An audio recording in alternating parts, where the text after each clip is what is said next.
Secret document అవుతుందో ఈ సమాజం ఆలోచన చేయాల్సినటువంటి అవసరం ఉన్నది.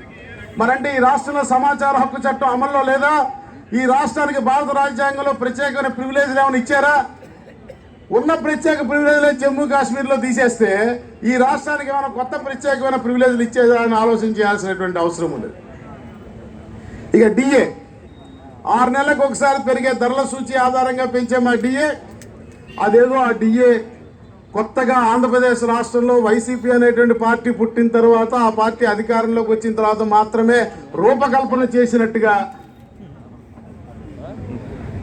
నాకు తెలిసి, ఇక్కడ ఎంతమందికి తెలుసో లేదో తెలియదు కానీ సమయంలో ధరలు పెరిగిపోయి అనూహ్యంగా నియంత్రణ లేకపోయి ఆ ఉద్యోగస్తుల యొక్క కుటుంబాల పెరిగిన ధరలతో మీట్ అవడానికి ఇబ్బందిగా ఉన్న సందర్భంలో మొట్టమొదటిసారి డిఏ అనే విధానాన్ని ప్రపంచంలో ఇంట్రడ్యూస్ చేశారు. అందులో భారతదేశం కూడా ఆనాడు బ్రిటిష్ గవర్నమెంట్ రూలింగ్లో భారతదేశంలో డిఏ కాన్సెప్ట్ ఇంట్రడ్యూస్ చేయబడింది. అలాంటి డిఏని వీళ్ళే వచ్చినా కొత్తగా మనకి ఇస్తున్నట్టు మాకు బాకీ పెట్టి ఆ బాకీని ఇప్పుడు ఇచ్చి ఆ బాకీలో కలుపుకుని నీ జీతం పెరిగిందని చెప్పేటువంటి విధానం, అది నీ అవగాహన రాహిత్యానికి ఈ దేశంలో DA part of pay revision లో డిఏ ఏ రకంగా ఇంటిగ్రల్ పార్ట్ అవుతుందో ఈ ఆర్థికవేత్తలు సమాధానం చెప్పాల్సినటువంటి అవసరం ఉన్నది. మరో పక్క హెచ్ఆర్ఏ స్లాబులు కేంద్ర ప్రభుత్వం సిపిసిలో ఇచ్చినటువంటి కేంద్ర ప్రభుత్వం తన ఉద్యోగులకు ఇచ్చేటువంటి రేట్స్ని అప్లికబుల్ చేస్తామని చెప్తున్నటువంటి ప్రభుత్వం, మరి కేంద్ర ప్రభుత్వం ఆ రేట్స్ని 2016లో కదా ఇచ్చింది. 50% డిఏ రేట్ దాటినప్పుడల్లా హెచ్ఆర్ఏ పర్సెంట్ ఎన్హాన్స్ అవుతుంది అనేటువంటి కాన్సెప్ట్ దాంట్లో ఉన్నప్పుడు, నువ్వు 2022లో మాకు హెచ్ఆర్ఏ డిసైడ్ చేసేటప్పుడు ఈ రోజుకి కేంద్ర ప్రభుత్వం డిఏ మెర్జ్డ్ హెచ్ఆర్ఏ రేట్ని అప్లికబుల్ చేస్తావా, లేకపోతే నీ 2016 నాటి హెచ్ఆర్ఏ రేట్ని అప్లికబుల్ చేస్తావా? ఎంత అసంబద్ధంగా అసలు నీ సెక్రటరీస్ నివేదిక ఉందో మీరు అర్థం అవుతుందా మీకు ప్రభుత్వానికి నేను ప్రశ్నిస్తా ఉన్నా. మరి కేంద్ర ప్రభుత్వం హెచ్ఆర్ఏ స్లాబుల ప్రకారం ఇస్తుందంటే, కేంద్ర ప్రభుత్వ హెచ్ఆర్ఏ స్లాబులు మాకు అమలు చేస్తానన్నారు, చాలా సంతోషం. మీరు ఈ విషయంలో కేంద్ర ప్రభుత్వాన్ని ఉదాహరణగా తీసుకున్నందుకు నేను యావత్తు 13 లక్షల మంది ఉద్యోగుల తరఫున చెప్తా ఉన్నా, కేంద్ర ప్రభుత్వం తన ఉద్యోగులకు ఇచ్చే 104 రకాల ఎలవెన్స్లు కూడా మీరు మాకు ఇస్తారా? అలా ఇచ్చినట్టయితే మీరు కేంద్ర ప్రభుత్వంతో పాటు ఇచ్చే హెచ్ఆర్ఏ రేటుకి మేము అంగీకరిస్తాం. ఇంటి నుంచి కార్యాలయానికి వెళ్ళడానికి ట్రాన్స్పోర్ట్ ఎలవెన్స్ కూడా కేంద్ర ప్రభుత్వం తన ఉద్యోగులకు ఇస్తుందనే వాస్తవం ఆ సౌలభ్యాన్ని అనుభవిస్తున్న ఐఏఎస్ అధికారుల కమిటీకి తెలియదా అని అడుగుతా ఉన్నా.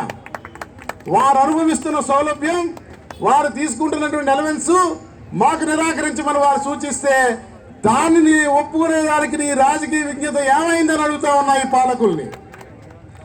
ఇంకా ఘోరాతి ఘోరమైనటువంటి విషయం ఏంటంటే మిత్రులారా, హైదరాబాద్ నుంచి రీలొకేట్ అయి వచ్చినటువంటి ఉద్యోగస్తులు, ఆనాడు హైదరాబాద్లో ఉండేటువంటి సెక్రటేరియట్ శాఖాధిపతి కార్యాలయంలో పనిచేసే ఉద్యోగస్తులకి ఆ Hyderabad rate of 30% HRA CCA ఉంటే, అక్కడి నుంచి విజయవాడ వచ్చిన తర్వాత సహజంగా హెచ్ఆర్ఏ సిసిఏ తగ్గాల్సి ఉంటే లొకేషన్ బేస్ మీద మనకి ఆంధ్రప్రదేశ్ రాష్ట్ర రీఆర్గనైజేషన్ యాక్ట్ విభజన చట్టం సెక్షన్ 78లో ఉన్న ఇమ్యూన్ ఏదైతే ఉందో, విభజన నాటికి అనుభవిస్తున్న ప్రయోజనాలకి నష్టం కలగకూడదు అన్నటువంటి ఇమ్యూన్ దృష్టిలో పెట్టుకుని ఆనాటి ప్రభుత్వం ఆ యథాతథంగా హెచ్ఆర్ఏని ఆ సిసిఏని హైదరాబాద్ నుంచి వచ్చిన ఉద్యోగులు కొనసాగిస్తూ మాతో పాటు, బికాస్ ది హెచ్ఆర్ఏ రేట్స్ ఇక్కడ సూక్ష్మం గ్రహించాలి పెద్దలు, మనకేమో రాష్ట్ర ప్రభుత్వం నిర్దేశించినటువంటి హెచ్ఆర్ఏ అమలైతే ఐఏఎస్ అధికారులు ఆల్ ఇండియా సర్వీస్ అధికారికి కేంద్ర ప్రభుత్వం నిర్దేశించింది అమలవుతుంది కాబట్టి మనకున్న ఇమ్యూన్ ఆ సెక్షన్ 78 ఏపీ రీఆర్గనైజేషన్ యాక్ట్లో మనకు ఉన్నటువంటి ప్రొటెక్షన్ వారికి లేదు కాబట్టి వారు విజయవాడ వచ్చిన తర్వాత వాడు కేంద్ర ప్రభుత్వం యొక్క హెచ్ఆర్ఏ రేటు ప్రకారమే విజయవాడలో 16% తీసుకోవాల్సి ఉంది కాబట్టి, వెలగపూడిలో పెట్టిన సచివాలయంలో పనిచేసేవాడు 8% తీసుకోవాల్సి ఉంది కాబట్టి వాళ్ళకి మాత్రం హైదరాబాద్ నుంచి వచ్చిన వాళ్ళకి అడిషనల్ హౌస్ రెంట్ అలవెన్స్ పేరు మీద నెలకి 40,000 రూపాయలు తీసుకునేదానికి ప్రభుత్వం ఉత్తర్వులు జారీ చేసిన యథార్థాన్ని సందర్భంగా మీ ముందు ప్రస్తావిస్తా ఉన్నా.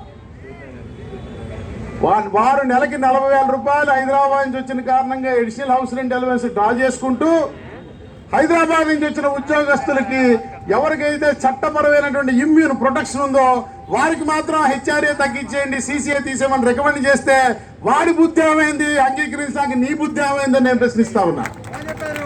ఇవాళకి కూడా ఈ రోజు కూడా రేపు 1 తారీఖు నాడు కూడా వారు 40,000 రూపాయలు additional HRA house rent allowance తీసుకుంటున్నారు, డ్రా చేసుకుంటున్నారు అనేది నగ్న సత్యం అనే విషయాన్ని నేను మీ ముందు ప్రస్తావిస్తా ఉన్నా. ఈ విషయాన్ని నేను ఆ రోజు చర్చల సందర్భంగా ఆర్థిక మంత్రి సజ్జల రామకృష్ణారెడ్డి కూర్చున్న చర్చల సందర్భంలో నేను లేవనెత్తబోతే నన్ను అడ్డుకునే ప్రయత్నం ఐఏఎస్ అధికారి చేస్తే మీరు ఉండండి, నేను మాట్లాడినాక స్పందించడం మర్యాద అవుతుందని చెప్పి చాలా సూటిగా చెప్పి వారు తీసుకుంటున్న జీవోని నేను అక్కడ చూపిస్తే నిమ్మక నీరెత్తినట్టు ఐఏఎస్ అధికారులు మౌనం వహించింది యథార్థమా కాదా అని నేను ఈనాడు ప్రభుత్వాన్ని ప్రశ్నిస్తా ఉన్నా. ఇంత అసంబద్ధంగా ఏ విషయం తీసుకున్నా, ఏ అంశం, ఇప్పుడు పిఆర్సీతో ముడిపడి ఉన్నటువంటి అనేక అంశాలు, ఫిట్మెంట్ కావచ్చు, అయ్యారు ఆయన 20% ఇచ్చాడు, వద్దొద్దు మనం వచ్చేస్తున్నాం, దేవుడి ఆశీర్వాదం వల్ల మీ అందరి చల్లని చూపుల మన ప్రభుత్వం రాగానే 27% అయ్యారు ఇస్తానని చెప్పి ముద్దులు పెట్టి మరీ మాకు చెప్పారే, మీ మాట నమ్మామే. మీరేదో మాట తప్పరు మనవ తిప్పరు, ఇందాక సిపిఎస్ ఉద్యోగులు మాట తప్పొద్దు మనవ తిప్పొద్దు అని ఉత్సాహంగా స్లోగన్స్ ఇచ్చారు. మీరు మాట తప్పరు మనవ తిప్పరని మేము నమ్మి మీరు ఇస్తారన్న 7% అదనపు అయ్యారు, కేవలం 7% అదనపు అయ్యారే కాకుండా 20 సగటు మధ్యతరగతి మనస్తత్వం కలిగిన ఉద్యోగస్తుడు 27% అయ్యారిస్తే ఇంకా ఫిట్మెంట్ దాని మీద ఇంకెంత ఇస్తాడో అని ఆశపడి మీకు అందరికి మీకు గంప కొత్తగా మేము ఓట్లు వేసింది యథార్థమా కాదా? మా ఓట్లను మీరు ఆ రకంగా మాకు తాయిలాండ్ ఆఫర్ చూపించి తీసుకున్నారా లేదా చెప్పమని నేను ప్రభుత్వాన్ని ప్రశ్నిస్తా ఉన్నా. సరే ఇచ్చారు, తిన్నాం, అన్నం పెట్టారు, తిన్నాం. ఇప్పుడు కక్కమంటావా? ఉద్యోగులకు పెట్టిన తిండిని వారిని కక్కమని ఆ కక్కిన కూడికి ఆశపడుతుందా ఈ ప్రభుత్వం? నాకు అర్థం కావట్లా. అయ్యా సరే మేము సిద్ధం, మేము కక్కుతాం, రికవరీ చేసుకో, మా ఓట్లు మాకు వెనక్కి ఇచ్చేయని నేను ప్రశ్నిస్తా ఉన్నా. ఉద్యోగస్తుల తరఫున వారి కుటుంబాల తరఫున సిద్ధమేనా? మీరు ఇచ్చిన ఆఫర్, మీరు ఇచ్చినటువంటి ఆ ప్రామిస్ నమ్మి మేము వేసిన ఓట్లు మాకు తిరిగి ఇచ్చేస్తారా అని మీ యావత్ ఉద్యోగ ఉపాధ్యాయ పెన్షన్ల పక్షాన్ని నేను ప్రశ్నిస్తా ఉన్నా.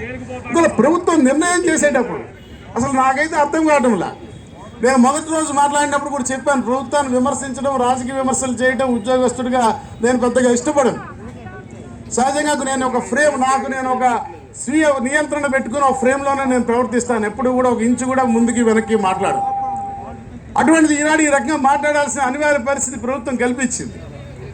అసలు విజ్ఞత ఉన్న ఏ రాజకీయ నాయకుడైనా, రాజకీయ అధికారంలో కొనసాగాలని కోరుకునేటువంటి ఏ రాజకీయ నాయకుడు కూడా ఈ తరహా నిర్ణయాల్ని ఇచ్చింది వెనక్కి, సమాజంలో ఎవరికైనా ఇచ్చింది వెనక్కి తీసుకునేటువంటి నిర్ణయాన్ని ఏ రకంగా చేశారో నాకైతే అర్థం కావటంలా. అంటే నిజంగా ఆలోచిత నిర్ణయమా అనాలోచిత నిర్ణయమా కూడా అర్థం కానటువంటి పరిస్థితులు ఉన్నాయి.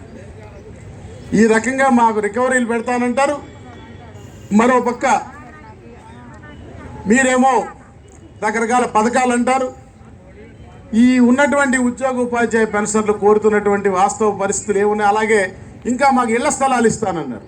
మీరు ఒక పాజిటివ్ కామెంట్ చేశారు, చాలా సంతోషం. ఇళ్ల స్థలం ఇస్తానన్నందుకు ఇవాళ మీరు హౌస్ రెంట్ అలవెన్స్ అని ఇస్తున్నటువంటి రేట్తో మీరు బిలో పావర్టీ లైన్, దారిద్ర్య రేఖకు దిగువ ఉన్నటువంటి ప్రజానీకానికి మీరైతే కేంద్ర ప్రభుత్వ హౌసింగ్ పథకానికి జగనన్న ఇళ్ల నిర్మాణ పథకాన్ని పెట్టుకుని మీరు ప్రచారం చేస్తూ మీరు ఇల్లు ఇస్తున్నారో, 2 గదుల ఇల్లు, కనీసం అలాంటి 2 గదుల ఇంటిని మీరు ఆఫర్ చేస్తున్న హెచ్ఆర్ఏకి ఏ ఊరిలో అయినా ఇప్పించేటువంటి పరిస్థితి ప్రభుత్వానికి ఉన్నదా? మరి అదే రకంగా మా హెచ్ఆర్ఏలు రిట్రాస్పెక్టివ్తో వెనకటి డేట్ నుంచి మీరు సవరించి రేట్ తగ్గిస్తే, మీరు మా హెచ్ఆర్ఏలు వెనకటి డేట్ నుంచి రేట్ తగ్గించి ఇవాళ మీరు ఫిక్స్ చేస్తే, ఇప్పటికే మేము ఇంటి యజమానులకు చెల్లించిన అద్దెని వారి నుంచి వసూలు చేసి మాకు తిరిగి ఇప్పించే అంత చట్టం చేసే అధికారం మీ శాసన వ్యవస్థకు ఉన్నదా ప్రజాస్వామ్యంలో? అదే రకంగా మాకు అడ్మినిస్ట్రేటివ్ ఆర్డర్లు ఇచ్చేస్తూ ఉన్నారు. అప్పుడెప్పుడో 1/7/2018 నాటికి బాకీ ఉన్న డిఏ 1/1/2019 నాటికి బాకీ ఉన్న డిఏని మాకు రిలీజ్ చేస్తూ అడ్మినిస్ట్రేటివ్ ఆర్డర్లు ఇచ్చి ఆ ఎరియర్స్ని ఇవాల్టికి పాపం మా పెన్షనర్లకి చెల్లించకుండా అది చెల్లించినట్టుగా వారికి ఇన్కమ్ ట్యాక్స్ టీడీఎస్ డిడక్ట్ చేసుకుని తీసేసుకున్నారే. అదే రకంగా మా సిపిఎస్ ఉద్యోగులకి ఆ ఎరియర్స్ ఇవాళ వరకు వాళ్ళ ఖాతాల్లో జమ పడలేదే, వాళ్ళకి ఆ పేమెంట్ చేయలేదు. అన్నీ కలిపి మేము టీడీఎస్ కట్టాం. ఇప్పుడు మేము ఈ ఐఆర్తో కలుపుకొని ఆ పాత హెచ్ఆర్ఏలతో కలుపుకొని మీరు ఇవ్వకుండా ఇచ్చామని పేపర్ మీద ఇచ్చిన డిఏ ఆర్డర్తో కలుపుకొని మా మొత్తం ఆదాయాన్ని లెక్కేసి మేము టీడీఎస్ మాకు ట్యాక్స్ ఇన్కమ్ ట్యాక్స్ జమ చేస్తే దాంట్లో మళ్ళా డివల్యూషన్ ఆఫ్ ఫండ్స్ కేంద్ర ప్రభుత్వ విధానం ప్రకారం 43% వాటా మీ రాష్ట్ర ప్రభుత్వ ఖజానాకి తిరిగి వచ్చేస్తే మేము కట్టిన పన్నుల్లో కనీసం మరి ఆ పన్ను మాకు రిటర్న్ ఇప్పించలేరు. కాబట్టి ఆ వాటా కింద వచ్చిన ఆంధ్రప్రదేశ్ రాష్ట్రంలో ఈ 13 లక్షల ఉద్యోగ ఉపాధ్యాయ పెన్షన్ల కుటుంబాలు చెల్లించిన ఇన్కమ్ ట్యాక్స్లో 43% రాష్ట్ర ప్రభుత్వానికి తిరిగి వచ్చిన వాటాని మాకు రిబేట్కి వెనక్కిస్తారా నేను సూటిగా ప్రశ్నిస్తా ఉన్నాను.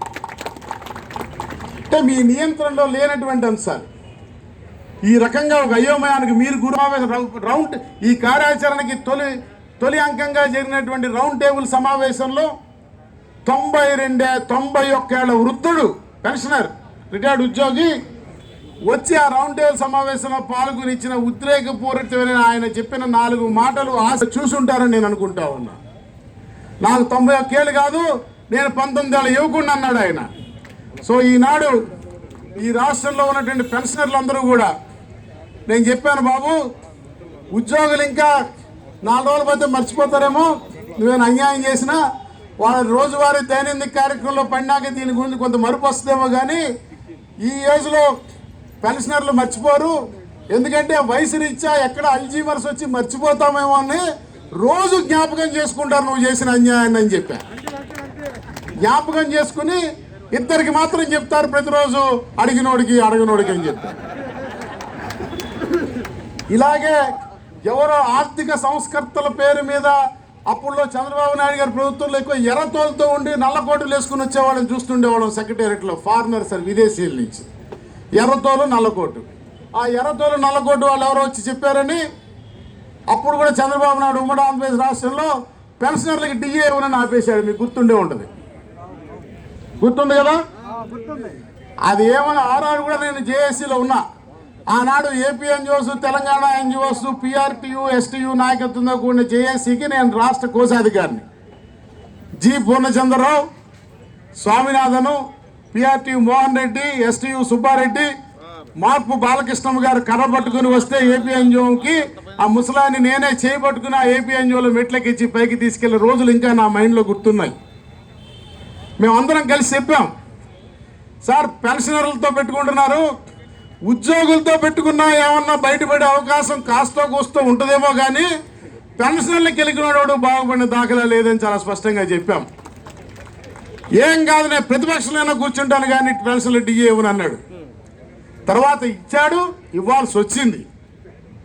ఎందుకంటే ముఖ్యంగా ఈ టీచర్లు నేను తప్పుడు భావంతో అనలేసువి, ముఖ్యంగా ఈ టీచర్లు తెలంగాణ ఏరియాలో ఊళ్ళల్లో రచ్చబండ దగ్గర కూర్చొని దారంటి వాళ్ళందరినీ పిలిచారు ఇట్రా అని చెప్పి పంతులు గారు అయ్యో నమస్కారం, పంతులు గారు నమస్కారం పెడితే రమ్మని పిలిచి అందరిని కూర్చోబెట్టి అబ్బెబ్బే ఈ ప్రభుత్వం లాభం లేదు, ఈడున్నన్ని వీగేస్తున్నాడు, లాభం లేదని చెప్పారు. వాడు అప్పుడు దాకా వారికి ప్రభుత్వం నుంచి ఏం వచ్చినాయో మర్చిపోయి ఈ ప్రభుత్వం లాభం లేదని చెప్పి పంతులు గారు చెప్పిన మాట బుర్రలోకి ఎక్కించుకుని ఆ ప్రకారమే పోలింగ్ బూత్కి వెళ్ళాడు, ఫలితం ఆయన చూశాడు. సో ఇప్పుడు కూడా